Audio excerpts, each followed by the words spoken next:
न बातें बनेंगी। सुनो चंदा, कहाँ चंदा, कहाँ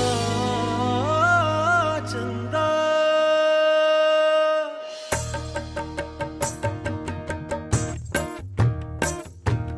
कवाली दा नवा खट्टा किन्ने खोलिया है? हमने। हम इस घर का इकलौता दामाद है। ओ फिक्र ना कर छन्नो, ले फिर गुजराती तड़का। इसमें तो बहुत खर्चा हो जाएगा।